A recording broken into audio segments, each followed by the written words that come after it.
medium I did, and one of my favorite animated films is Princess Mononoke, and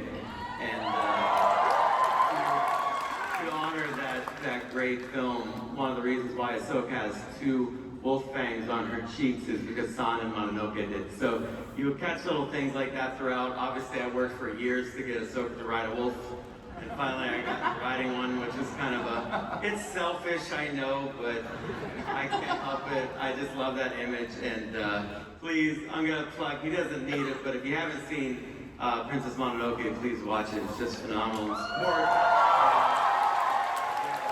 Japanese animation. There's nothing like it. It's inspired. If you've seen Visions, our wonderful animated series, there's so many great creatives in the world, and they're doing a wonderful job, and keeps all of us inspired as well. So thanks to them. Glad to have you here in Japan. Yeah, I love it here. I love it here. Great. And you know, first with Rosario and then Ariana, I'm letting go of so much of that control. And that, as an animator, that can be frightening. But then I remember the first line you read, I was watching, I'm like, okay, so that'll be good. And I just let go of it.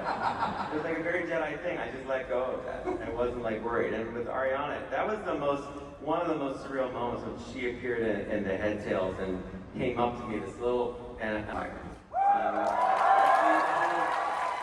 book by Timothy Zahn, like, and those of us that are old enough to have grown up with that, he is the iconic villain. And the genius of that was that Thrawn's a villain that doesn't have the Force, but holds his own against everybody because of his, Moriarty-like intellect. He's very smart, very tactical, and he's a warrior. You know, he's a great leader of the military, something that we didn't really get to experience a lot in the Star Wars movies. There's like one great victory when they take the rebel base on Hoth, Imperial victory, I mean, and so you love those Walker guys. They were successful, but everybody else kind of a little hit and miss.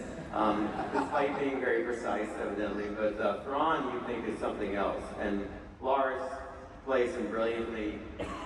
Loved him when we worked with animation, and I was amazed frankly, I was amazed because I had never worked with Lars in studio on Rebels.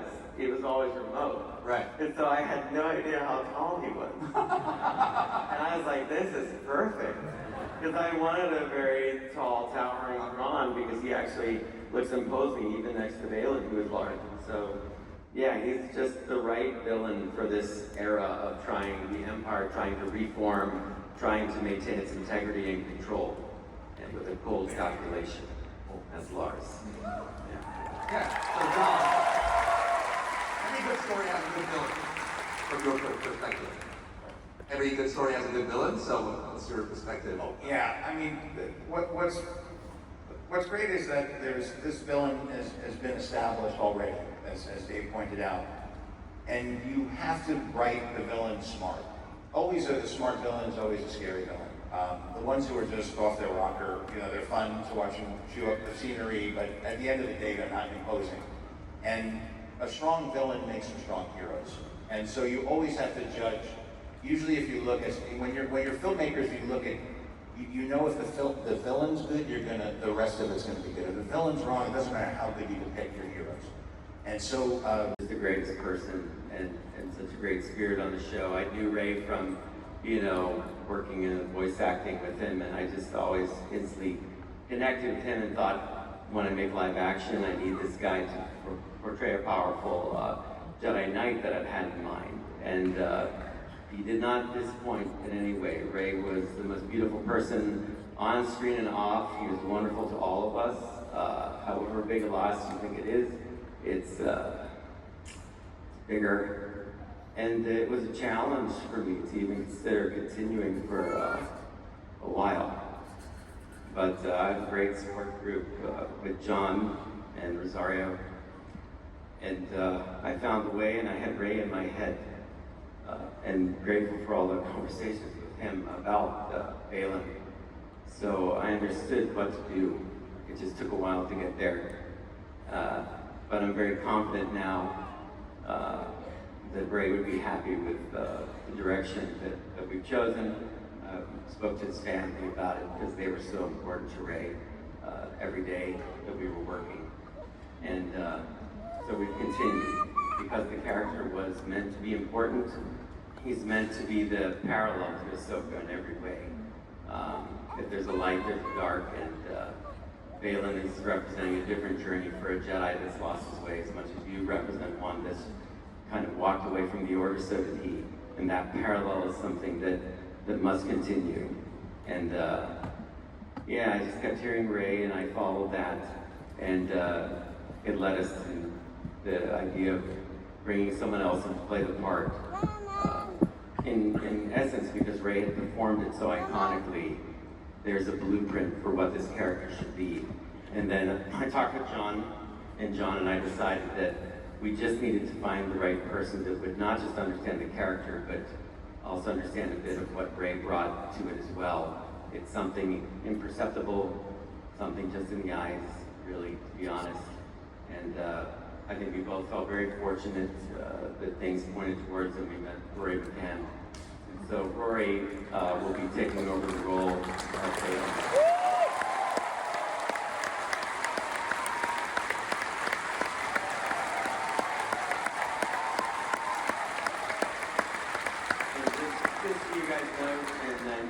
And John was speaking to Rory and spoke of Rosario. You know, he takes it very seriously. He takes it very to heart. Rory's a big man with a big heart, and he has such respect for Rey and what Rey brought to this that I know his whole focus is not letting Rey down and not letting you guys down. So he really feels it. So you'll love him. And we love him now, and I love what he's taking on. It's a big deal, so the Force is with him, and I know you guys will be too.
Nothing to see here. Nothing to see here.